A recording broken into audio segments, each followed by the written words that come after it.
when the right people come together at the right moment, when they care almost as much about winning as they do about each other, they can become the best of the best.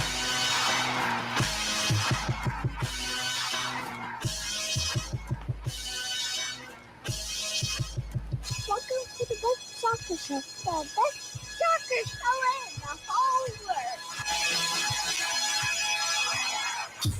Here we go. It's the best soccer show. Jason Davis, Jared DuBois, live on a Sunday night, hanging out, talking soccer in America, because that's what we like to do, and that's what you like to listen to. And there you go. That's I think some people hate like it, though. Some people hate like it. Some people hate listen, hate watch. Yeah, I think you know that saying? scene in what's that? Private Parts of the Howard Stern movie, the WNBC movie. Oh, that movie, the movie that this goes with. WNBC. Jared, you know I have a radio show? And I was on the radio? I have a radio show. I hear that's the place where you get trolled, unlike here where I get trolled. But I think that there's a percentage of the audience that just listens because it upsets them. And I think that's how you know when you've made it. I think that's how you know when you've made it. But that's literally everything made by anybody ever. That's how that works. There are some people who listen and love and watch because they love it, and some people who want to be angry about everything we say. That's fine. That's kind of indicative of the U.S. national team fandom in general. We watch because half the time it angers us, right? Yeah, you know what? If the day that stops being an issue is the day that we win never mind, we can win a World Cup and people would still be yelling about everything, right? Like, then there'd be a whole half of the country like soccer still sucks. Well, that's true. Then we have to go to war, and then we all pick up our weapon. We choose our weapons, like we. There's did not enough Ted Lasso in America to make us ever really truly like soccer. There's still. I mean, still. I think it's growing and all those things. I don't want to talk about it. Dude, you know, I did. This isn't your definition of adulting, but I did some adulting under my definition this weekend. I did financial planning today. Was that the adulting you did? You always you assume all adulting is boring stuff you have to do. That's not. I consider adulting things that I'm doing without my kids, like it's planned stuff I only do with my other adult significant other. That can also be adulting, but I think most people think of it as the things that you have to do, not the things you want to do. Right? Well, I had to take my wife to wine country this weekend. Oh, did you? You had to. Okay. It was either that or a divorce. I mean, it was one of the two. Oh, I mean, it was that dramatic, right? Yeah, absolutely. No, maybe not that dramatic, but still. Okay. Your boy spent the weekend at wine country, so that means I'm just literally catching up on all the world soccer action over game recaps and watching. So because if I had turned the TV on, it would have been. You didn't get up at it would be about 7 o'clock your time this morning. God no. To flip over, and you can't do this. This is why it's funny. Flip over to ESPN Plus, only available on streaming, and watch El Clasico between Barcelona and Real Madrid with an American player on the field, starting at right wing. Sergiño So is the Dest. issue there what you're trying to say is that it wasn't on the air, so that's a problem? I saw some people Who complaining watches stuff on the air anymore? It was weird. It was like, oh, I can't believe this game's not over the air. They should have put it on ABC. I mean, I guess they could have. It's a 10 o'clock a.m. Eastern time start. There's no college football What yet. was ABC showing instead? There's no NFL. It's Sunday. No NFL yet, obviously. ABC doesn't have any NFL until Nick, you stupid salad. You got a TV guide sitting next to you. You live in Ohio. You still use TV guides, right? What was showing on ABC at 7 a.m. this morning? Was it like a Flowbee commercial? What was going on? In Toledo, Ohio, what was showing on ABC at 7 o'clock in the morning, or say 10 o'clock in the morning? It was probably like Bassmasters or something. Probably hunting. To be fair, I was not in town. No, I was. Thanks for rolling with the bit, Nick. Attending a Bassmasters competition, leaning into the bit a little bit and helping us out here. Look, Sergiño Dest started as a winger, Jared. This is now 3 games in a row, I believe, under Ronald Koeman that he has started as a winger. I want to say 2, but maybe it's 3. I think it's 3. I think his best showing was against Valencia. Everybody knows that Sergiño Dest is an incredible, gifted, technical footballer. Like, he does things with the ball that make your jaw drop. He is not the best defender, and so it would only be natural to think, let's take that guy and move him up the field and turn him from a fullback with questionable defending into an attacking player who only has to think about that. Well, that was his issue today. An absolute a sitter for him, a ball that was on a platter from maybe 8 Memphis yards? Depay. to Ansu Fati, right there for him. It's bobbling a little bit. I'm not saying. Yeah, but here's like, my thing though. For people that haven't seen it, so I'm assuming everyone has seen the USA game where he put one in the top corner, left foot, dipping, beautiful left-footed strike with a right-footed player. This is the same player today who had to completely run around his left foot to take it with his right and then skied it instead of hitting on the natural side he should have with his left foot. Hold on. From 8 yards. It's not ridiculous to let the ball run across your body, open up, and try to play the ball to the near post rather than put it across the goalkeeper to the far post. That's not ridiculous, but you're also giving the keeper that much more time to set up because you're waiting for the ball to go across instead of striking it quickly. You're talking about split second, and the keeper is already trying to track the ball that Fati has just touched and slowed down. The keeper is beaten. I mean, my issue with that is that the defender was able to close down pretty quickly and actually put a little bit of pressure by the end by letting it go across his body to his right foot. Maybe, but Sergiño Dest should have scored that goal. And I say should have, knowing, and I thought about this as soon as he missed, because of course I ran to Twitter and like, damn it, Sergiño, like I can't believe that. I thought immediately, like, we as viewers, and most of us have played at some point, not at high levels, not in front of 100,000 people in Barcelona, whatever fit into the Camp Nou these days. We think that is supposed to be a goal every single time. But if goals were easy, or if goals were converted the way that we think they're supposed to, every game would be 5-4. No, but the thing you extrapolate from this though is that then if Sergiño Dest can't finish this, then he probably shouldn't be at that position, right? Because if you're new at the position, they're trying you out in a new place on the field, you're literally in the easiest place to score you're probably going to see this season. And you didn't finish. Oh, he's not going to have a better chance. That's true. He'll probably score some. And I had somebody immediately on Twitter say, and it just happens to be El Clasico. The man is bangers only. Like, he only does bangers. There's no tap ins. There's no, ball played across the face of goal, beating Courtois. It's only bangers for Sergiño Dest. That's what he does. My man doesn't do mess quickies. around. The man doesn't score. He doesn't put in layups. He puts in reverse 360s. Like, why would you mess around with that? But here's the thing: this has opened up by him playing the last few games of Barcelona at right wing. It's opened up the conversation about the U.S. national team. Reyna's hurt. Pulisic conceivably may not be ready for this next window as well. You have a winger issue. Do you start considering Sergiño Dest for right wing? And does Gregg Berhalter? Like, does he see it this way? It does, like you said, the right back position has become a little bit of an issue lately. Yeah. Not necessarily from a creativity standpoint, from a defensive standpoint. So does it solve a problem in getting to Sergiño Dest on the field and also solve a second problem of avoiding his defending? Are we at that point where Gregg Berhalter is actually maybe considering this? I don't know. Greg hasn't called me to let me know his thinking on this. I haven't gotten any text messages from him. I have to wait to see if he'll say something. Maybe to Bobby Warshaw on the new whatever podcast. I don't know. I think it feels like something to consider. I just don't know if it is the Mexico game you should consider it in. Now, That's the tough part. You've argued with me recently when I've said, go to a double pivot because you can't always cover for Tyler Adams, or go to a double pivot if you think it's going to help slow down Mexico, particularly through midfield, blah, blah, blah. And you always argue, why are you changing stuff last minute? You don't have a lot of time to train it together. Why not just go with what you know, even if it's not perfect, right?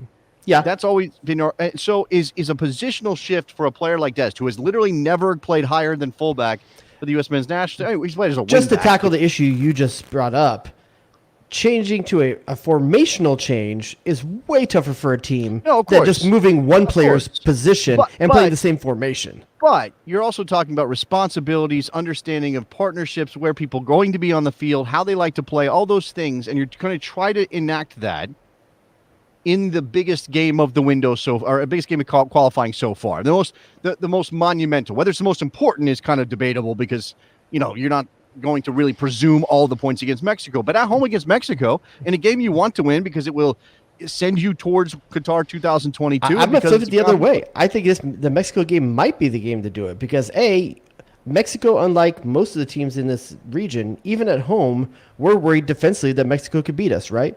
you're worried. Putting Sergiño Dest on the field against Mexico is a defensive liability. It's not as much of a Okay. defensive liability against Jamaica or something like that. Against Mexico, it's a defensive liability to put him on the field. So maybe Mexico is the game to do that because you want him on the field to create, but you don't want the liability of defense. Well, I do like the idea that Dest is up the field and pinning Mexico back on that side. Like, I like the idea that, I don't know if you're playing Sergiño Dest there, are you asking for your fullback to stay at home? Now, Jackie just said something that you put in our put on screen here. We still have Weah, we still have Aronson, we still have Conrad de la Fuente, we still have Matthew Hoppe if Berhalter wants to play him on the wing. Who didn't dress for Mallorca this weekend? Just so did not dress for Mallorca this weekend.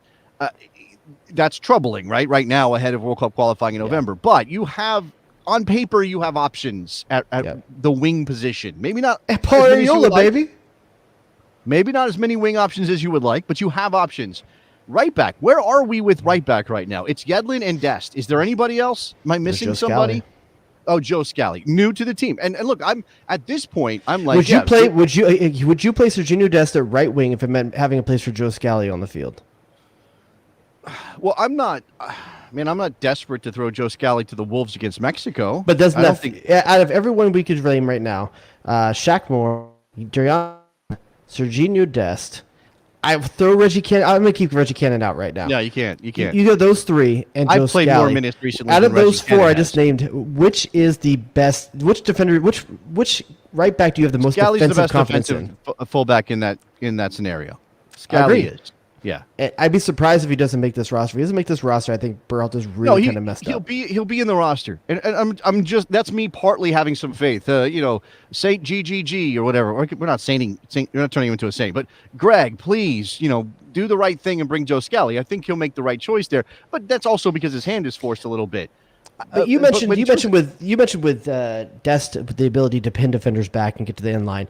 Isn't that what Tim Weah does though? I mean, to me, I feel like if you have Tim Weah, does Sergiño Dest, is he really that much of an upgrade over Tim Weah that you have to sit Tim Weah? It's a tough one because maybe Berhalter still sees Weah as a 30-minute player. Now you're arguing that Dest starts at fullback, right? Because Dest has to be on the field, doesn't he? Or are you sitting Sergiño Dest in a game against Mexico at home in Cincinnati?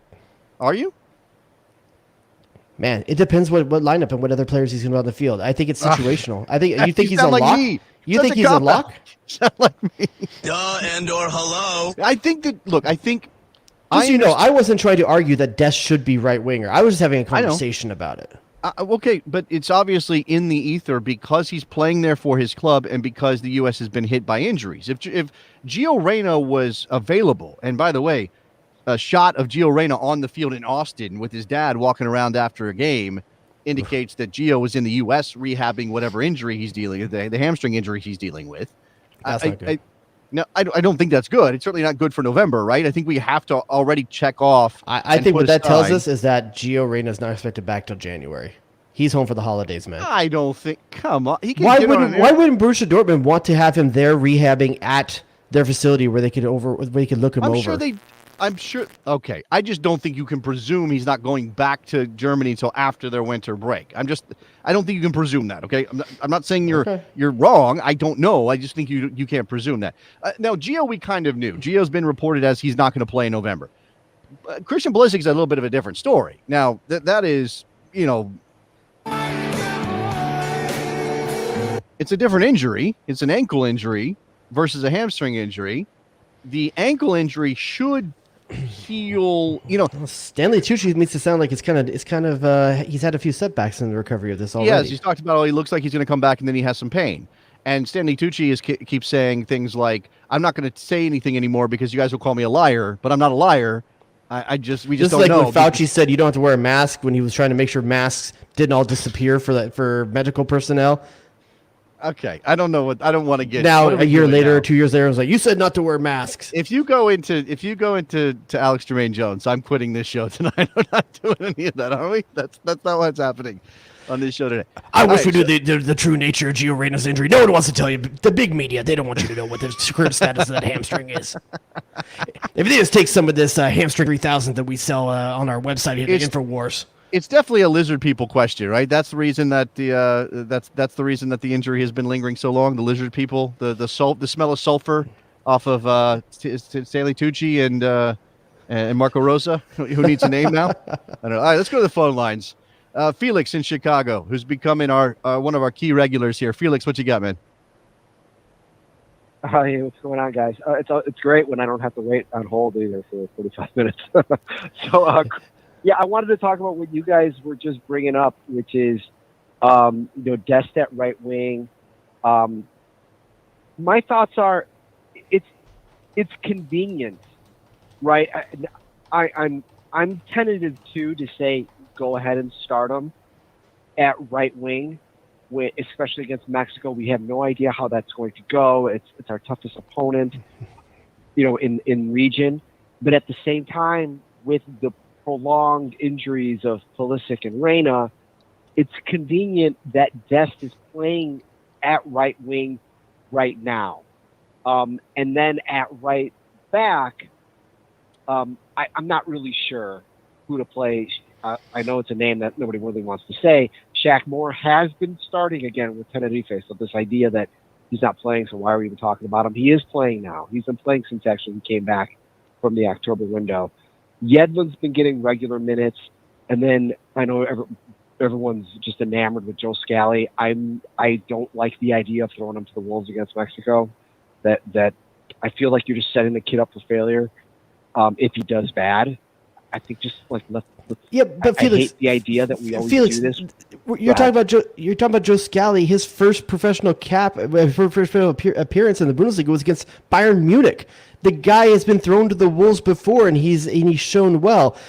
Aren't we kind of making U.S. Mexico a little more than it is, especially a home version of it? If you think he can jump in against Bayern Munich in his first game, but he can't jump in against Mexico? Before Felix says anything, I'm just going to point out. How does he look in training? That's so there's that too, right? The training factor here. He had months of building up to the moment of getting into the senior team at Gladbach, getting an opportunity to play. They knew him there, they trusted him there. I'm not saying that Berhalter won't trust him, but Berhalter's never had the guy in camp and at senior level. He's never gotten a chance to see how he works with his teammates. He doesn't know what the communication is going to be like with the right center back or with Tyler Adams or with the guy in front of him. I think that's a factor, right? I guess it's a factor, Yeah, but at the same time, training. He's a professional. He's a professional. He's an 18-year-old professional, 19-year-old professional now. That's. I mean, we got a whole team of those, Jason. I know you do, but those guys have played together enough already, even in 2021, that at least they have an understanding with one another. I'm sure they would welcome Joe Scally with open arms. So what's the difference between Chris Richards and him? Chris Richards came right in and started a game this last window. Okay, it's a good point. Felix, any rebuttal to that? Yeah, and Chris Richards, and I would argue Chris Richards didn't look amazing. So throwing another one out there is not my idea of success. Throwing another young 18-year-old. I mean, Joe Scally has had, I don't even think he's played 15 first division games, and we're talking about him like he's going to be playing for the next 10 years. It's how many you guys have been following the U.S. as long as I have. How many of these young guys do we get all geeked out about, and then we throw them to the wolves, and then it turns out they are not the next great big thing, and then we just whatever, let's get done with that one. Who's the next one? And no, I get you. Can we just? I get your point, Felix. Listen, I think your point is well founded, but I think the only reason we're talking about Joe Scally is the fact that Dest doesn't look good defensively. Yedlin doesn't look good defensively. Moore doesn't look good defensively in their last showings for the U.S. national team. So it's not like any other player ahead of him is making you feel comfortable at the right back position. That's the reason we're talking about Joe Scally, not because we're anxious to get the next popular guy on the field. There really doesn't look like there's a good defensive option in any three of those. Well, I do think that if you're good enough, you're old enough is a fairly good piece of wisdom. I think you have to consider just again the familiarity, but at the same time, if you are desperate, you're desperate. Like, what are you going to do? Like, how are you going to deal with this? It probably means DeAndre Yedlin starts at right back if Sergiño Dest starts up top. It probably does. Yeah. I don't think that's great, but it's maybe because of experience, at least a little bit more palatable to Berhalter and some people, and you have Scally in reserve. Yeah, Daniel's saying this. Scally could be the next Pepi in a position of need. I mean, Pepi, we rushed in a bit, right? Well, here's the thing about that. Scally plays a position that is going to be exposed if he's bad, right? If he is bad or he struggles or he can't get to the pace of the game or he just gets blown out by Mexico, we're going to all go, oh, Joe Scally. If Ricardo Pepi goes missing, okay, look, we've had forwards go missing before, right? If Ricardo Pepi doesn't touch the ball, oh, well, maybe it's the service that lacked for Ricardo Pepi. And he can have one moment, right? One moment of brilliance, score a goal, and everybody loves Ricardo Pepi. Joe Scally can't do that. He can't hide at that position. I'm not saying forwards can hide necessarily, but we were so desperate. That moment of brilliance makes you forget 30 bad minutes. That's exactly right. Go ahead. Exactly. Felix. And Scally, I'm sorry, I'm not trying to talk over you guys. My apologies. And Scally is going to, if we're talking about Scally or anybody, remember, they're going against Chucky Lozano in that game against Mexico, right? That's Chucky Lozano's part of the field. I mean, like you said, Pepi can go missing for 89 minutes. He hits one big goal. Pepi's the greatest. Scally goes missing for 89 minutes. We're losing 5-0. Yeah, but so Scally did go up against Sane, and did just fine. Put him in his pocket. He's had some good moments. He has. Now, someone talked about expectations. I'm going to let you go, Felix, because I got another call I want to get to. But somebody talked about expectations. If Gladbach goes up in a game against Bayern Munich with Joe Scally at right back, they're not saying, "Oh, we have to get this game. We have to win this game." They're basically hoping to scrape a draw against Bayern Munich. That's their dream, right? Yeah. Scrape a draw, which means they're really depending on Scally then, because they're trying to go for a draw. Sure, that's true, but also the United States is supposed to win a game at home against Mexico. I mean, we don't know really where we are. And I know we're going to get to the color right now too, but just to go back to the Dest thing real quick, one thing we need to all remember too. First of all, can I say something? We have this we have this loaded up. I just realized it says left-hand side. It's not where we want him. We want him to the right. We got to get. Well, I mean, that's what the whole point of the drop originally was. To the right-hand side. Oh yeah, I forgot. Okay, go ahead. So with Dest though, one thing we all need to remember is that Coleman is putting Dest at right wing because he's hitting the emergency buttons already. Barcelona's in 9th place. Did you see his car being accosted on the leaving the stadium today? Like, I did not. Coleman is throwing everything against the wall. So let's just remember that the reason Dest is playing right wing is because Coleman's trying to find any way to keep his job right now. Yeah, there's something. Okay, so a couple of things before we move on, and again, this was about Dest, but it can also be the knock-on effect here. A couple of people asking about Brian Reynolds. What is he up to? Well, he's up to playing in the Europa Conference League for Roma against Bodo Glimt, and that's not how you pronounce that, but that's what I'm going with, and getting waxed 6-1. Now, I didn't watch the game. I don't exactly know how much Brian Reynolds was complicit in 6 goals from a Norwegian team against Roma, and Jose Mourinho admitted to playing like his second-choice guys, and then he complained about how he doesn't have enough depth in his team. Just ridiculous, and I feel bad for Brian because I'm not sure that he is ready for Roma and challenging for Champions League spots in Serie A, but he shouldn't be thrown to the wolves and sacrificed either. And neither should any of those players at Roma. Jose's just the worst. He's just the worst. I think he got red carded today, didn't he? Didn't he get ejected? I don't know. The guy's terrible. I could be wrong. At this point, he's just such a black cloud. Let's see. This is. I don't see an issue of starting Joe Scally against Mexico. If it was Mexico on the road, it'd be different. I still don't think you take Dest out of the back line, to be honest. So there's that. And then we had an interesting. This is from Steve, and I'm going to throw this one at you. Actually, no, that's not the one I want. This one. The other one for him, yeah. So here you go, Jared. And we haven't done one in a while. It's been a long time since Tyler Adams played right back, but he can play right back. Tyler Adams at right back or Joe Scally at right back against Mexico if you had to choose one? That is the easiest decision I've been given all night. It's Joe Scally because literally if you move Tyler Adams to right back, it starts a cacophony of chain reactions all the way up the field. I don't think that's... Did you get your word of the day calendar wrong or something? Cacophony of chain. I know words. Okay. It just starts a domino effect all through the field. Okay, then this person to replace this one to replace this one. And it just, you end up overthinking. And this is a Berhalter kind of move, though. A very overthought change to a lineup.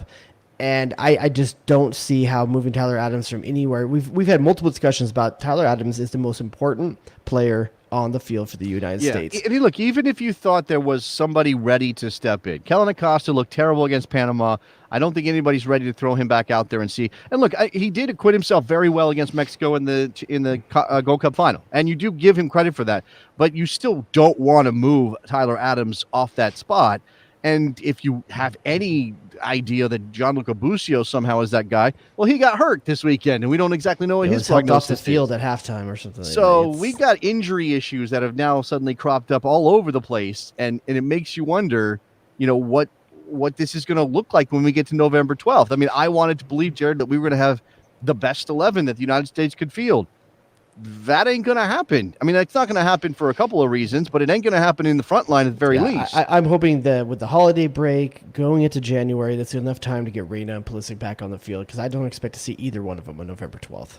No, that I think is where we're at. And by the way, a name we haven't mentioned, and I know people aren't high on him being the first choice or maybe even the second choice guy in the position, but Gyasi Zardes is now out for at least 2 to 4 weeks with an MCL injury. And I'll tell you what, I want Ricardo Pepi to play as many minutes as he can for the United States men's national team. I think he's the most goal dangerous player we have to throw up there. But it's nice to have Gyasi Zardes around. Like you can't just not have a striker backup, Jared. And who else is it? Is Daryl DK scored today? Is it Daryl DK the guy who scored a penalty kick? Who was actually pulled to halftime this weekend, but so you're just giving me all kinds of rainbows and sunshine and puppy dogs now. Thank you for that. It's great. Great. There's also the Matthew Hoppe. We've yet to see him actually play the 9, so maybe this is an opportunity for him. But for me, I would take DK and PFOC, but potentially as backup. I don't think Josh Sargent gets anywhere near it still.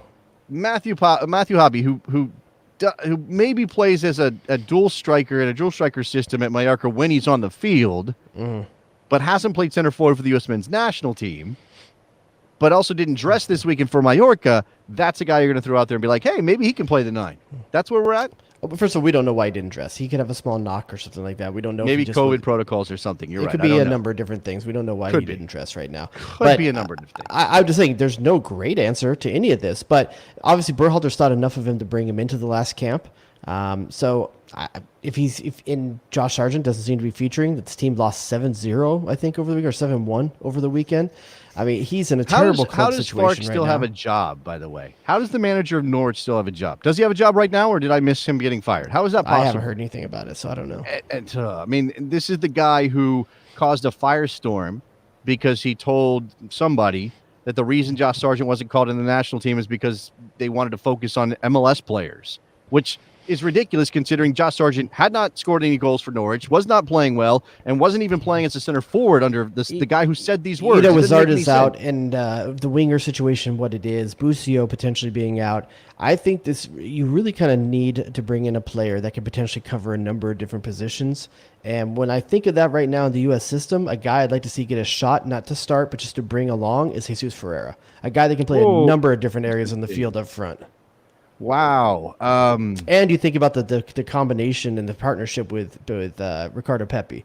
I think Jesus Ferreira might get another look here at some point in this You're not going to deploy Jesus Ferreira in the same area of the field that he plays at FC Dallas, and FC Dallas No, but at the same time, let's say this guy could play winger. He could play a 9 if he needed to. He could play behind the 9 as a creative midfielder if he needed to. But Jesus Ferreira is a very durable, that's not durable, a very dynamic player. He can play a lot of different positions in that front area. I understand that. Okay, so Frank in Orange County, why are we even talking about bringing players who just came off of injuries? CONCACAF players know this and will try to take off their legs. Be smart, leave them out even if they are at 70 or 80%. I'm not saying, look, if Christian Pulisic said tomorrow, I'm healthy, I might still say don't call him up. I kind of agree with Frank on that. Giovanni Reyna looks nowhere near the field. Not going to worry about him. Gyasi Zardes is nowhere near the field now, 2 to 4 weeks out. Not going to worry about him. Who else are we talking about coming off of injury that we might try to force into this team? I think we're just saying right now, use the players that are healthy and figure out a configuration that works. I mean, if we try to do a starting 11 against Mexico right now, Jared, what would it look like for you? Could you do it off the top of your head? Knowing what we think, just assuming all the injuries that we know out there are not coming right 11. now. Let's do it. Okay, impromptu 11 is going to be Matt Turner in the back. Okay. Easy for me, Matt Turner. Dude's going to see shots. That's just the way it is. He's going to see shots. Next one, Anthony Robinson on the left-hand side. Miles Robinson next to that. John Brooks, despite having another kind of rough time at Wolfsburg this last week, I'm still taking John Brooks at that position right now. If healthy, but he's healthy now, so yes.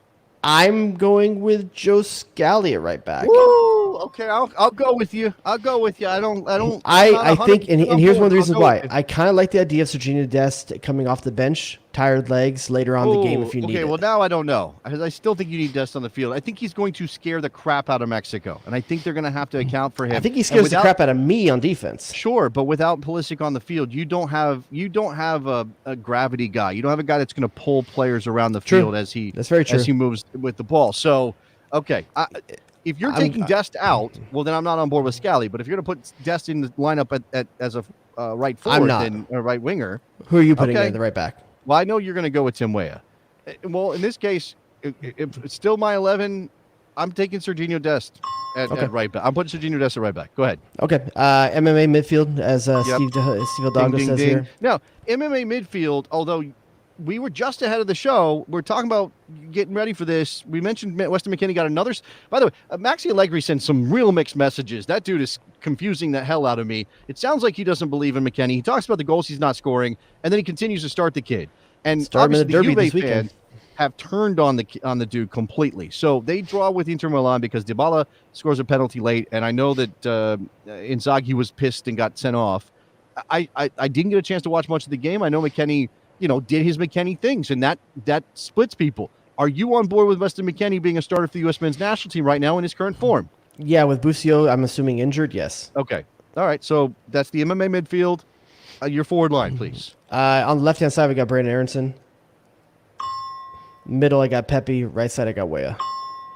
Okay, so I'm going to throw Sergiño Dest in at right wing. I want to see what that looks like against Mexico. Just sorry, I've already put him in my right back. You're right. Tim Weah is up my starting right winger with Sergiño Dest in my back line. You're starting Scally and Weah and leaving Dest on the bench. Because I think with Robinson and Dest, that's a lot of exposure because Robinson likes to go forward as well on the left-hand side.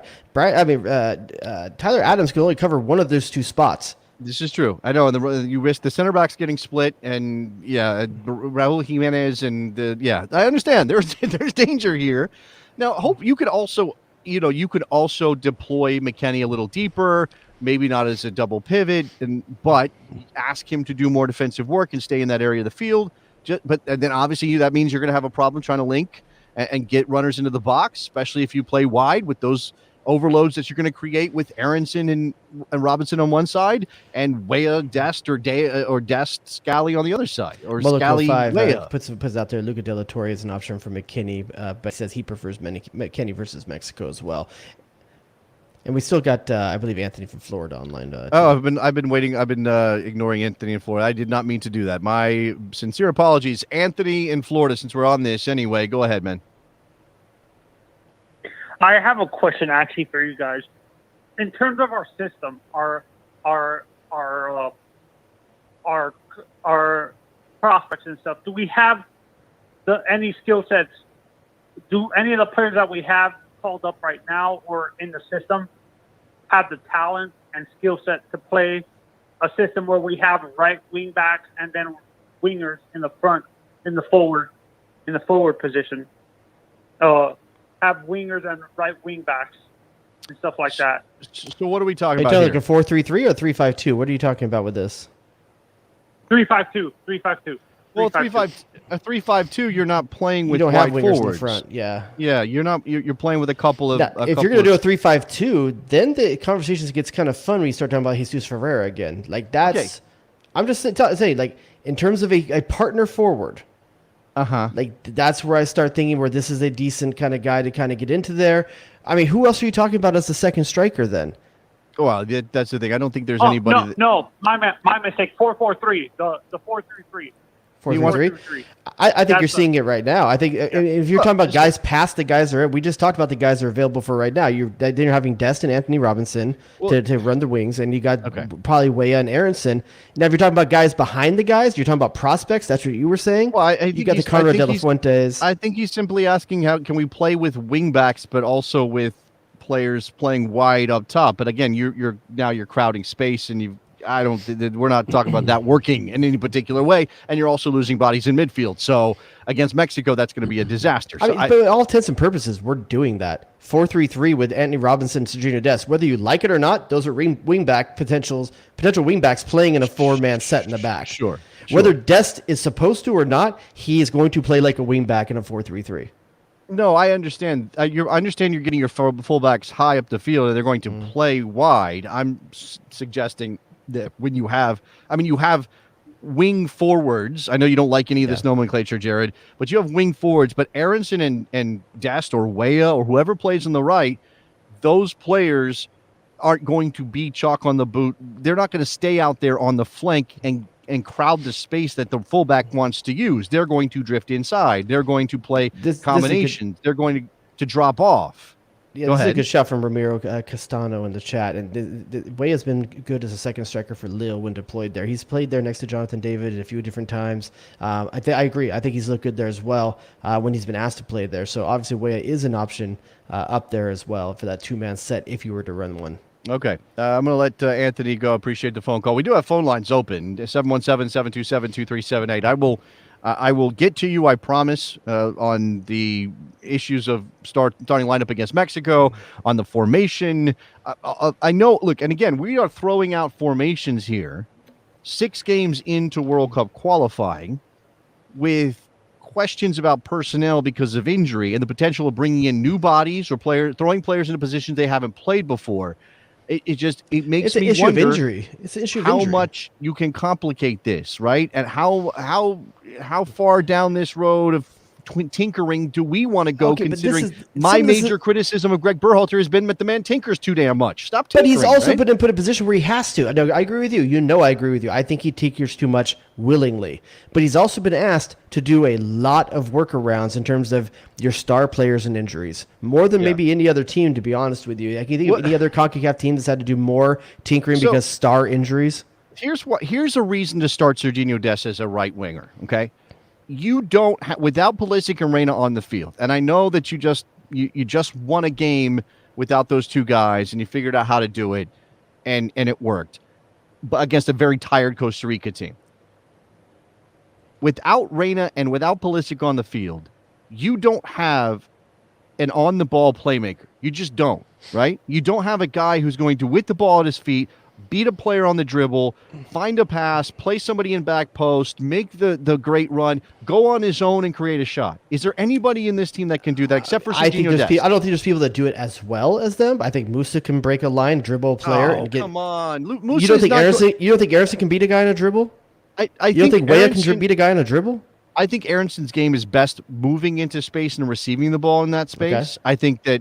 I think that Yunus Musa's best attributes are the ability to dribble and beat lines with his dribbling, but he needs to get the ball off to somebody who's going to make the final pass. Where I agree with you is that those two guys we just mentioned don't do what Pulisic and Reina do, which is the gravity issue. Pulling 2 guys, pulling 3 guys, and letting Ricardo Pepi be one-on-one. That's the danger. And if you want to have that conversation, I agree with you. Sergiño Dest is probably the only player on the field that draws multiple players right now for the US. If you have Sergiño Dest out there, isolated, getting the ball into space, now he's drawing 2 defenders, as you said. Pepi maybe now is on a single center back. He can slip in behind. He can find the back post, and you've got Sergiño Dest. Now, I'm not saying he's the greatest in the world at this, but he's in a position now to make that pass and to find a player who knows how to get into space and make the 3-yard run that will score the goal. I'm not saying it's happening for sure against Mexico. I'm just talking about what are your options here. And I don't know. I mean, again, I'm not trying to denigrate Brendan Aronson. I just don't think he's on the level of Pulisic or a Reina.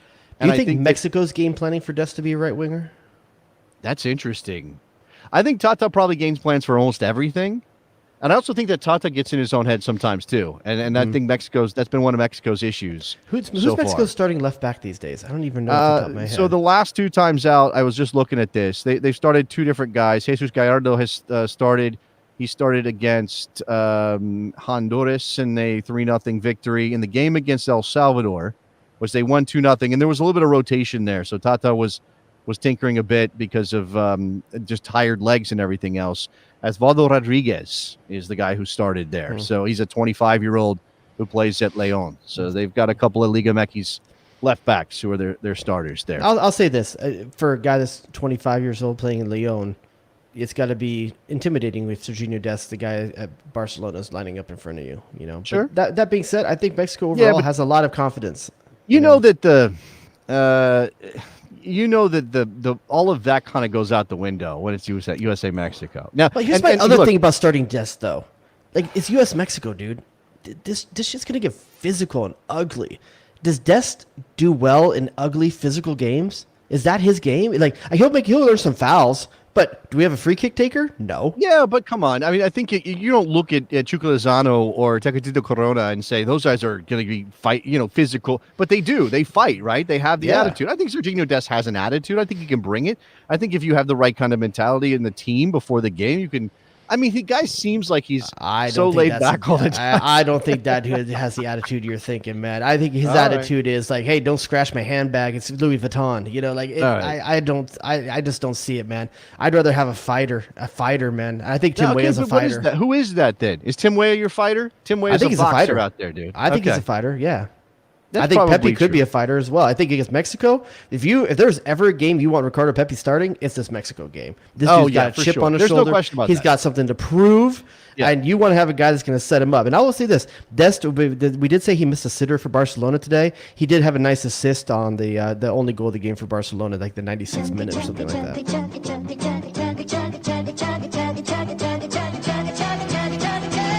That's my Ricardo Pepi drop, and let's talk about Ricardo Pepi a little bit, okay?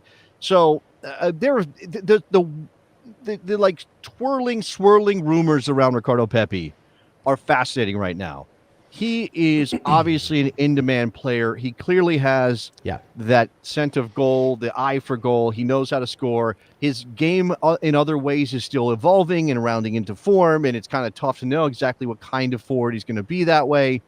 But because he's 18 and because he scores, there are lots of teams apparently in for him. There are reports that he has asked and handed in an official transfer. I don't even know what that means, Jared. Hasn't started the last two games. Do you know anything about why he hasn't started the last two games? Well, I don't. I don't think he's even dressed those two games, if I remember correctly. Steve Davis, who does television commentary for FC Dallas, went on Twitter ahead of the weekend and said they're not sitting him down to protect him because of a transfer, because that makes no sense. No playoffs, and they have no playoffs. There's nothing to play for. Playoffs. It just doesn't make it. It's a good question, but I mean, it doesn't make any sense to sit him down if you're transferring him, because you're not doing that until January anyway. Like, what's the point of that? I don't know. I mean, it's kind of like you can't mess up what you haven't. Like, if his value is high, the right teams are asking, and they're happy with the money that's out there.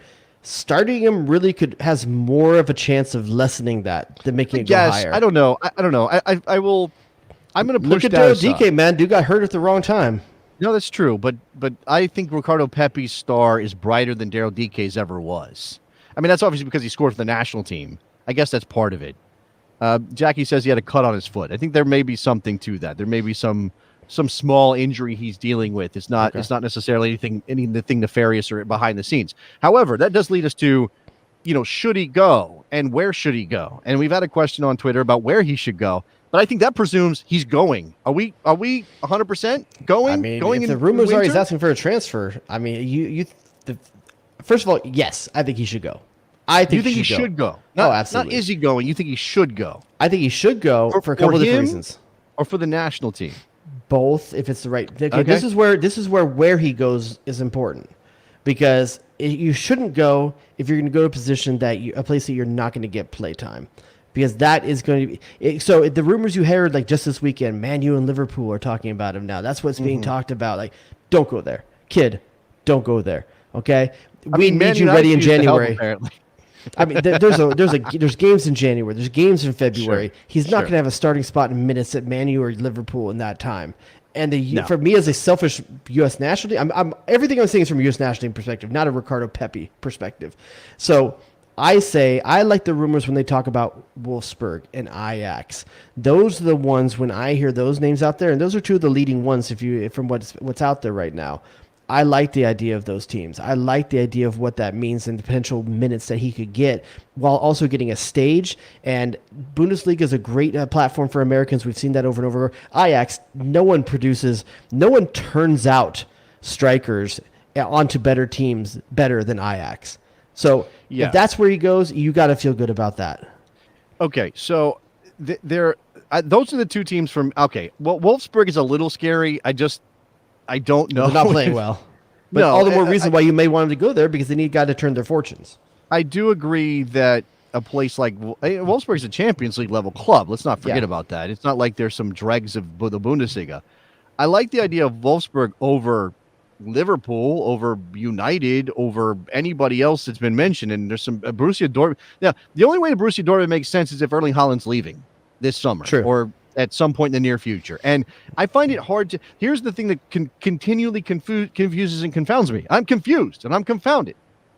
How does the World Cup affect any of this? Now, I don't think FC Dallas has a choice. They're not going to be able to hold on to Ricardo Pepi until after the 2022 World Cup. It's just not going to happen. That is too far out.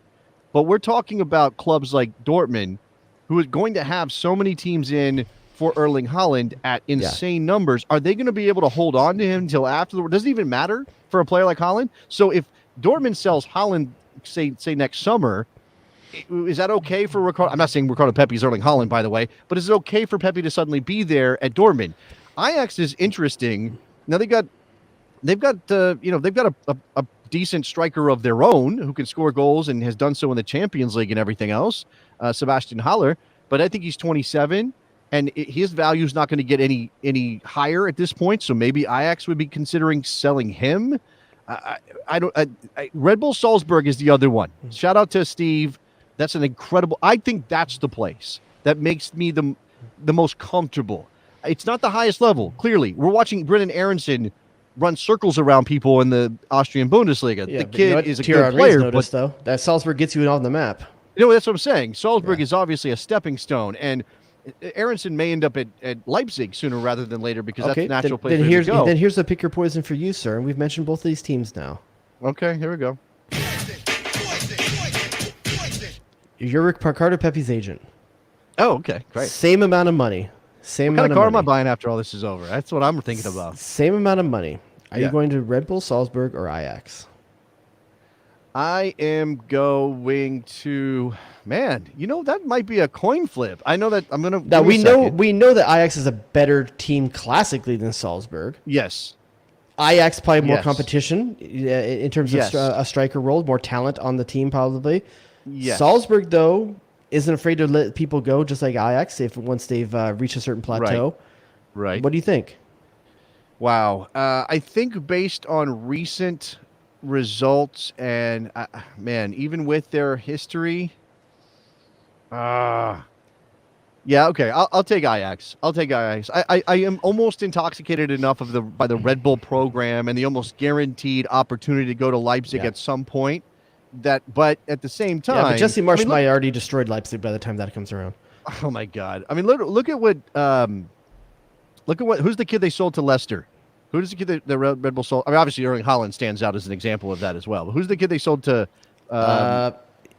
It's to Leipzig, right? To Leicester, the kid from Leicester. Salzburg. Somebody's going to pull his name. He just scored 4 goals, I think, in the Europa League. And somebody will give me his name in a second. It's okay. It's my old man brain failing. I don't see Nick typing right now. He's got one hand up. He's not helping you. Datsun Paka, thank you very much. See, it's in there. It's in the chat. He was at Salzburg rather. He makes a move, and he's obviously now. I'm not saying Leicester is, the top of the level in the Premier League, but that's a pretty damn good club. Yeah, and that's the kind of move that Ricardo Pepi could have. So you're going with Ajax. I'm going with Ajax. I am as going well. with Ajax. There's just something about the magic of Ajax. For me, so what I start thinking when I think Americans Ajax, It I is start getting Daka. That's not Datsun Paka. That's I start getting my John O'Brien kind of stiffy down there. When I start thinking about Americans at Ajax, love me some John O'Brien. I start feeling good. No one needs to hear. Oops, no one needs to hear about your O'Brien stiffy. That's just. It's a drink you can order in a pub. If you get what do you get in a glass if you ask for an O'Brien stiffy? What's in there? Definitely Bailey's. There's some Irish whiskey in there. There's some Baileys. Oh, what else Bailey's is in there for sure? It's got to be something different, like something that doesn't make any sense in that drink. For some reason. I think there's probably Red Bull in that. No. Ironically. Yeah. It's like Four Loko, Jameson, and Bailey's with the float. For the record, Nicky Soup Salad's going on the Red Bull Salzburg. Well, let's bring in Nicholas Soup and Sushi and get him in the show. Oh, because he might go to Manchester? Is that what you want? King of Chicago. What'd you say? Because he might go to Manchester United? Is that what we want Nick in here? Yeah, sure. Why not? Manchester Zero United's on the chance he list. ends up there. And he's not going to end up there. It looks like you need a forward, dude. For anybody who missed the bonus show or doesn't know what happened last week, Nick did eat the sushi as part of his bet after betting that FC Cincinnati would have more points than LA Galaxy this year. If you did not get a chance to watch the video, it's on the YouTube page. It's incredible. It's very well done. Nick's a trooper. Are we going to get like a vlog style, like day in the life when you shave your beard and have your wife like yelling at you and screaming at you? Don't do it. I think she shouldn't tell her and just film. We need to have have your 13-year-old filming it and just have her behind you the whole time, just shaking her head like this is not the right move. No, just shave it. Why are you guys trying to get Walk me into divorced? the room. I'm not trying to get you divorced. You're the one that made the bet. Yeah, I didn't make the bet. I made a bet about. I know. I stupidly made a bet about my beard. I didn't realize your whole marriage was hinging on your facial hair. She doesn't like the guy without the facial hair. She only likes this guy. It's like a superhero thing. It's an alter ego. Nobody needs to see All right, it. Nicky Soup and Salad. Why are you going Salzburg instead of Ajax? What do you like about that? I've been burned by the Dutch system way too many times. Whether it's Louis van Gaal at Manchester United and now Jaap Stam and Gerard Nijkamp at FCC. There's I don't want to be record involved here. with anything Dutch. There's a record here. They have a track record. Luis Suarez and all kinds of guys have come out. Zlatan Ibrahimovic. All kinds of guys have come through Holland and become top strikers. And I don't know that Josie Altidore. Okay, so Well, we're that going to wasn't keep at moving. Ajax, though, right? Look, He said Holland. He said Holland. I said Holland. I was generally speaking. By the way, Josie Altidore has had an incredible national team career. Okay, I know he's not what he once was, and it's tough, and we're all struggling with his role in 2018 World Cup cycle and everything. But if Ricardo Pepi has Josie Altidore's national team career, I'd be okay with that. National team career, yes. Yeah, I mean, I don't know what that means for his club career, but there we go. I don't know. So you're saying no to the Dutch, yes to the Austrians. Yeah, just me personally. Again, I've got bitter memories of what has happened with me and my teams and the Dutch system. That's just me. Okay. All right. Well, that doesn't sound like you're really thinking about Ricardo Pepi in his That's future. some Jaap Stam PTSD right there. I think it sounds like you won't. You're not going to. I don't know. It sounds like you're kind of racist against the Dutch, to be honest with you. Is that a race? No. Damn. what I'm seeing Gross. is Brendan Aronson doing well at Salzburg. I Yeah. watched Erling Haaland do some good things at Salzburg. He did. Jesse Marsh. Yeah. I would pick Salzburg. Okay. Okay. Right on, man. I don't think there's a bad decision between those two, honestly. I think either one of those, I think, ends up being a decent shout for Ricardo Pepi, assuming he plays. And at the end of the day, I think that's all any of us really want to see out of this move is that he plays. Even if it's Wolfsburg, even if it's whoever. This is why it's so hard for me as a national team fan. You're saying that this is me as a national team fan. He needs to go to Ajax, or he needs to go now. If he goes, he will get winter soccer. We hope if he plays, right? That's the thing. If he plays, he gets winter soccer that keeps him sort of sharp or probably sharp for January and March windows, which is I am concerned about. But also, like, if he goes and he just doesn't play, is that the best scenario? I do believe, I haven't seen any of this thing confirmed, but I'm going to guess that there's going to be an extended national team camp leading up to the January games for the U.S.-based players. I don't know how. I would think so. I don't know if there'll be a fixture in there anywhere, if it'll just be a training camp. But the other CONCACAF teams are worried about the same thing, right? Yeah, they have to be. Do you call in 23 players and play a friendly if you're going to flush out 18 of those guys? I think you do. I think you do still, because I think if there's anything that has been seen over this last 2 windows so far, is that you got to go deeper than you think you do on the roster. And so for the guys out there that are on the fringe, there's still a chance that someone that does not even have a cap yet. There's a chance someone doesn't even have a cap yet is going to Dubai. Not Dubai. It doesn't look like at the moment, speaking of transfers, that Daryl DK is going anywhere. I mean, I haven't heard anything in so long. We're waiting for January though, dude. That. But I don't. Okay, but that's a player I would want to see. And I don't know. Maybe with Josie out, maybe Daryl's window is back open for the games against Mexico and Jamaica? I mean, just real quick, and I do want to talk about another American in a transfer in a second, but if you don't have Josie, you're bringing Ricardo Pepi. There's no question about that. What does the rest of your striker group look like? How many are you bringing, first of all? 2, 3? Man, I think you're bringing just pure number 9s. That's what you're talking pure about, number right? 9, center forwards. I think you bring 3. I know you said Pflock earlier, so you're going with him? Well, yeah, because if Zarda's out, I think you want someone that's been around a bit, that's played a number of games with the national team already. I think Pflock kind of fits that bill. I don't think you go Sargent. I think you end up maybe having Pepi, Pflock, and maybe DK. I just don't know what that third position is. That maybe Sargent sneaks in just from a comfort standpoint, but we were talking about earlier about it's not. We said earlier we want Pepi to go someplace where he's going to get games. That's not the only thing though, because Josh Sargent's the perfect example of going someplace where you're getting games, but you're not getting the right games. You're not getting the right kind of experience. Josh Sargent's playing, but he's losing 7-0, and he's not getting anything out of his experience right now. Yeah. Okay, so we mentioned Weston McKennie earlier. He started and played against Inter Milan in a draw for Juve. He is constantly getting roasted by Juve fans online, on Twitter, for his performances. I don't think he's a disaster, but he may not be at the level that Juve fans expect out of their midfield. And you could say this about Locatelli right now. You could say it about any number of players who are lining up for Juve in that midfield. And Allegri is trying to figure it out. Do you think Weston McKennie needs to go? There are some pretty significant links for a move in January. People talking about him being the expendable one. Maybe Allegri's putting him in the shop window a little bit. Is a place like, say, Aston Villa a good landing spot? I think West Ham's the place that people have been kind of linking him to for a while. Both of them have been mentioned, but yes. I think McKennie does need to get out. I think first of all because Juventus is just a sinking ship right now. They're actually not.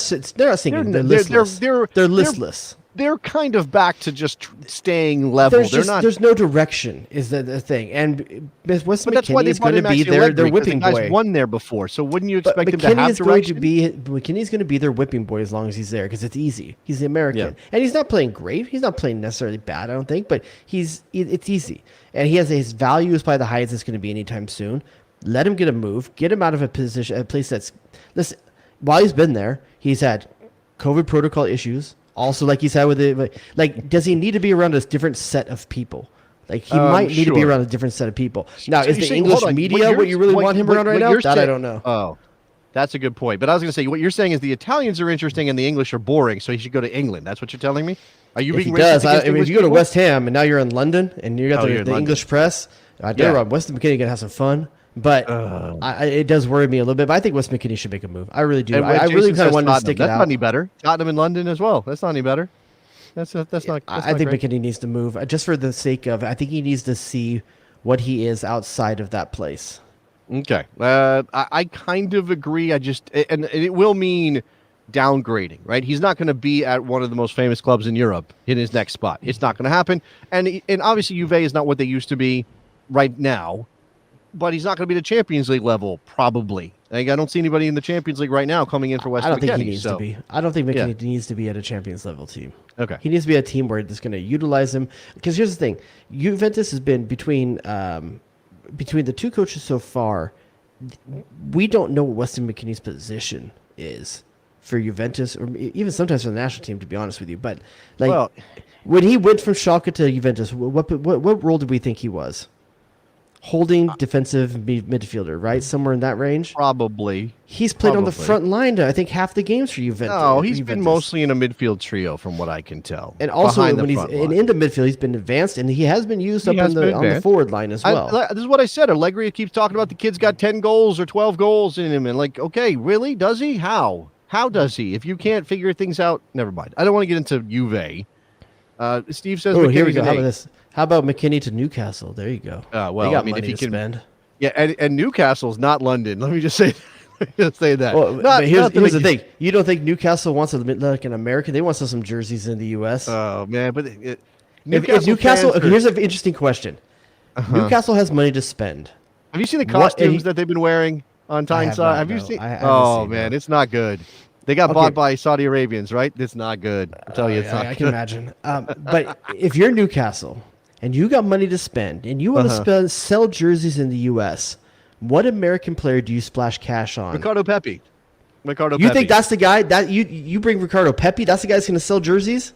Yes, because you're going to start him. He's going to score goals, and then every Mexican American on the planet's going to buy a Ricardo Pepi. I'm thinking Newcastle like shirt. Pulisic isn't featuring for Chelsea. You know he's not necessarily a starter there right now. You give him an opportunity at Newcastle. He's a name already. Interesting. How much do you think it would take for Newcastle to buy Christian Pulisic from Chelsea right What now? they get him for Dortmund? 40, 45? 65 Was it 65? Was it that much? million, yes. Dollars. I don't Sorry, think it's dollars. worth that. I don't think it's worth. I think it's less. I think it's less. I think it's Well, that's why I'm asking you. How much does it take? if he got there, if he went there for 60, 45? 65, I think it's 45 to 50 right now. 45 to 50. Okay. All right. Real quick. So Major League Soccer is coming down the last couple of weeks. I just heard that New England came back and drew with Orlando because that's what New England does. They just get points for not They supposed just to cared anymore. about the last 10 minutes. And what? Yeah, they're like the NBA. They only care about the last 10 minutes. I don't know where that leaves them. How many points do they have now towards the They're sitting record? on 70 right now. Okay, so they need 3 points to break the record. Here's funny. You don't have it in front of you, right? Well, how many points does the second place team in the East have? Oh, New that England is like, on 70. Yeah, that's like 50. I think they're on 50. 49. Well done. Yeah, Philadelphia's on 49. Yep. As is I've been Nashville. looking at these a lot because I have a radio show. I don't know if you knew that. I do have a radio show. Cover MLS all the time, the MLS Cup playoffs. Here's what I wanted to ask you. And look, we obviously this is getting tight. Only one team in the East has booked their place with 3 games to go, 2 games for New England, 4 games for New York and Atlanta. That's pretty incredible. So there. I want the salary numbers just dropped from the MLSPA. They spit out all the numbers. You know, these are not 100% accurate. People will tell you that, but they're pretty good guide. I wanted to ask you, considering we're talking about, young American players making moves to Europe and all this stuff. Right now, who do you think is the highest paid American player in Major League Soccer? Could you guess? If I gave you some shots here? I can make some guesses. Okay. So I got to do like a little bit of mental calculation in my head because it can either be a journeyman that's been in the MLS the whole time, or it could be an allocation dude that was a national team player that came back late in his career and someone overpaid to bring back. Okay. I don't think there's any young DP Americans right now. Okay. So, I'm going to go my number one, I would say, that makes sense to me based off of what they've given to the team and where they've been and been to one team for a while. I'm going to say Jordan Morris. Jordan Morris is definitely not the highest paid American player. Not even close. No. Do you want me to give it to you? Hold on. Let me make a couple more guesses. Hold on. Okay. All right. I think you're overthinking Nick wants to this. guess, by the way. I think you're okay. Nick, come on the air. If you haven't looked at this and I have get not back in looked, here. but I'm guessing Michael Bradley. The Sausage King of Chicago. No, I Michael didn't think Bradley about took a pay cut. Michael Bradley is not it. So Josie You know Altidore, neither, right? Who is it? Josie Altidore? It is Josie Altidore. Josie No Altidore is the way. highest paid American player in Major League Soccer. He currently makes $3.6 million per year. How long ago How many did minutes he has sign he that played shit? this year? Not a lot of minutes. He did just score for Toronto free kick this weekend, so he's not done. Let's see. So Josie. So it goes: Carlos Vela, Javier Hernandez, Gonzalo Higuain, Alejandro Pozuelo, Luis Araujo. I'm gonna say that right. Luis Araujo, because he's Brazilian. Joseph Martinez, Josie Altidore, and Stop then. there. Can I guess? Can Nick and I try to get the next American? Yeah, because it's going to be a long way down the list. So I think it's not Jordan Morris next then. It is not Jordan Morris. And it's not Michael Bradley. It is not Michael Bradley. I told you he took a pay cut. He's not going to be on there. Then I got 2 names I'm going back and forth between then. Actually, Michael Bradley is after this person. Okay, but there's one name between Altidore and Bradley. Is it?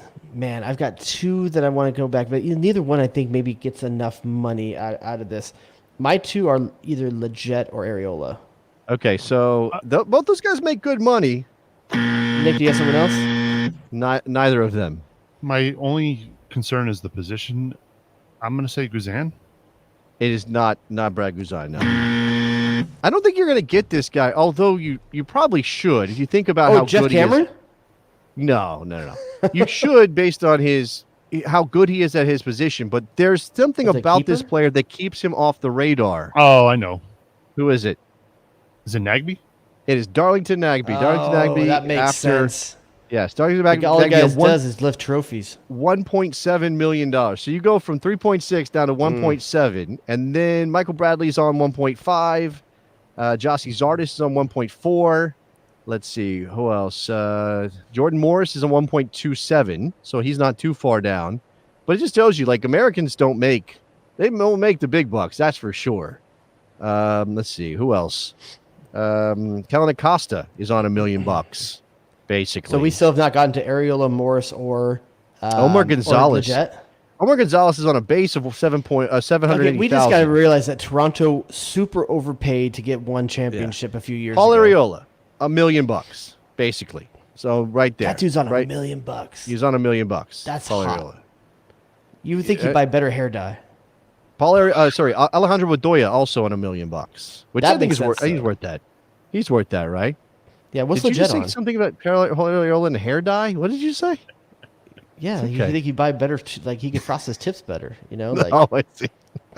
so, okay, who makes more money? Here, you want one that's hilarious? And this, I mean, There's I don't way know. that Sebastian Jett makes more money than Becky G, right? Becky G's bringing way more money than Oh, Lletget, she's right? clocking big checks for sure. Yeah. Although, the music industry is messed up and you got to pay for your studio time and you go into tour. debt on that. Yeah, it's not a great industry. So, yeah. Bobby Wood is on $968,000. That name actually came into my head, and I was like, Right. if he is on this list up high, Salt Lake made this some terrible bit of business there. He just Did he get loaned out to collapsed. their second? Isn't he playing for their second team right now? He needed minutes and he wasn't getting them with the first team, so he did. He was on the list. I don't know if he actually played for their USL championship Man, that's some team. softwood. That is that's not appropriate either. You can't say stuff like that. I will say this: when I was putting together the sushi, What is so? You got an O'Brien stiffy and a soft. What's in a softwood? I went back so I could pull the clip of the bet that we made on the bonus show back in April. Yes. And we talked about Bobby Wood in that episode. Did we?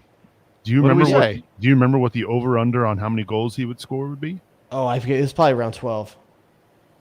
No, we didn't set it that high because at that time we were still determining that he was going to be joining mid-season because of how it was Okay, called. so what did we set it at then? We set it at 5.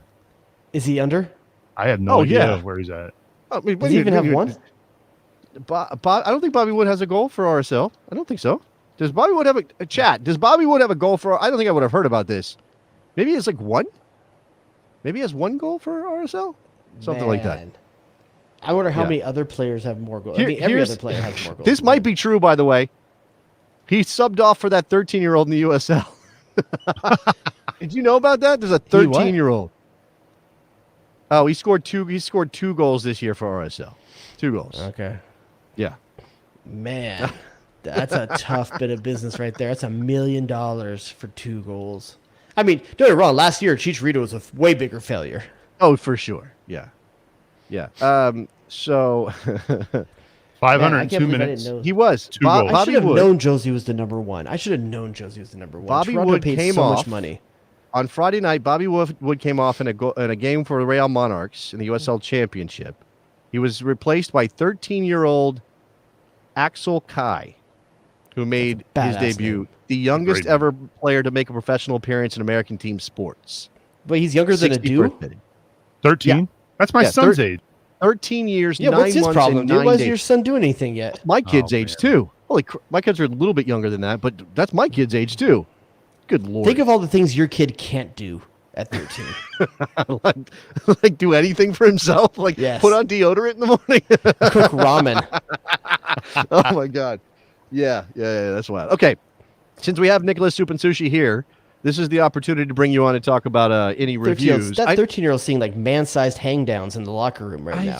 You just can't. You have to be. Wow. Damn, dog, that's inappropriate. Like, is he even allowed to use the same showers? Like, isn't this kind of like Probably messed not. up? Okay. Does he get one all to himself? Probably not. I hope Protect the youth. Okay, protect the youth. Mm. Nicholas, we were on 247. I think. Are we still in that area I think we were for our 249. Were we reviews? really Still at close? 247. Still at 247. So we need 3 people. 3 of you in this chat right now, watching this show at this moment, have not given us an Apple Podcast review. Please go do that so we can get to 250 because I like round numbers. But But make we it do nice. have a lot of reviews that Nick has not gotten to. Do we have any selected? Maybe we for need new this- buzzwords. We do need new buzzwords. Softwood, O'Brien Softwood. Stiffy. You got to There you work go. these Those in. are the 2. Those are the 2. Yeah. You're going to the bar and you're ordering an O'Brien Stiffy and a Softwood. Yeah. That's what you got. All right. So this review I'm going to read this week is back from September, actually. It's from Kid Cuervo. The title is It's Money, Baby. Recent newcomer to the show, and must say this is better than a cartel of octopi up to Escobar-level shenanigans. So you did actually get the word cartel. Oh, sorry. I was playing my swingers drop, but it's not set up for the money, baby. Never mind. Go ahead. Had some swingers stuff for you, but nah, not going to pull it off. Yeah. A lot of these are just like a big bear. They just wanted to get octopus cartels in there and shenanigans. Mm-hmm. Well done. But we definitely need to get. I'm looking forward to the. You know what's going to be interesting? I wonder if we start showing up on like oceanography podcasts because octopus is showing up in our reviews and stuff like that. Like on the list of top oceanography podcasts? Let's say someone's searching like octopus. I thought you were going to say, like, do we show up on any watch lists for, like, the government or something? Because that might be... Maybe with my 13-year-old shower remarks just now, but... Yeah, stop doing that. Just stop saying words like that together. Don't. There's no reason for that at all. Okay, we have a Patreon at patreon.com/thebestsoccershow. Over there, we do things like a bonus show every week. Last week's bonus show featured Nicholas soup and salad, sloop and sausage, soup and sushi now, eating his sushi to pay off his bet. It was a great time. Morgan joined us. That was brilliant. What else? What else we got going on? We had poker game last week. Unfortunately, I couldn't make it. I got called into sprinkler duty at my mom's house. I popped in on the poker game. I did not play because I was writing a column. Scared of losing money. It's not that. Trust me. I wanted to play, and it really wasn't. I was supposed to be working, so I was like, "Oh, they're here. I'll just say hi." Next thing I know, I'm shooting the shit with the besties for an hour. So I believe we're about a week or two out from the next bestie beer night. So if you want to get on that, that's going on as well. There's a whole Slack dedicated to that. I think today's bonus show is going to be Ted Lasso based because we have not talked finale. Yeah, we're a little behind, but we are your number one Ted Lasso review pod, right? Plenty of time now to have watched it. That's right. That's what it is. It's only a couple bucks a month to get access to the bonus show and the Slack and all that. And then there's obviously some higher level stuff. You get behind the scenes access if you want it. You can be part of the pre-show. You can listen and watch us do the bonus show live if you give us enough money every month. Yeah. So Matt's in here right now on the background of the stream right now. He's seeing all the private chat, right? He's seeing all the names you're calling me behind the scenes. Before we get out, 2 bits of business. First, a shout out. We've got a bestie whose wife's going through a tough time right now, Connor. We want to say thoughts are with him and his wife right now. They're going through some tough stuff, and really hope you got a bunch of people in the Slack, a great community behind you right now. We're with you. Let us know what you need, man. And also, no show next week because Halloween. Yeah, we're too scared to do a show. That's basically what that is, right? I'm too scared of my wife if I do a show. It is prime trick or treat time for you. Our show time is prime trick or treat time for you. That is for correct. me. It's way too late. I'd be done already. It's prime sitting with my fireplace in my driveway time. Yes. Yeah. So no live show, but that only gets us more energy to build up towards Mexico and Jamaica. All expectations are that we're doing post-game shows for both of those matches, but stay tuned. Follow along. Follow us on Twitter at Bestie See whether Soccer. the WNBC comes calling. And follow us on Twitter, on Instagram at The Best Soccer Show. That we're building that up. We got a bunch of stuff popping off over there, and there's no reason not to follow us on social media. Is that it? Is that the whole show? Are we done? Is that the end? Is that it? Did we finish it all? Okay, guys, we're going to talk to you not next week, the week after that. Bye.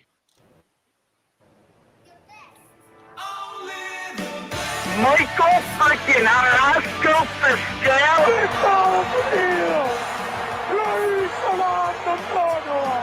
Get to the chopper! You shut your mouth when you're talking to me.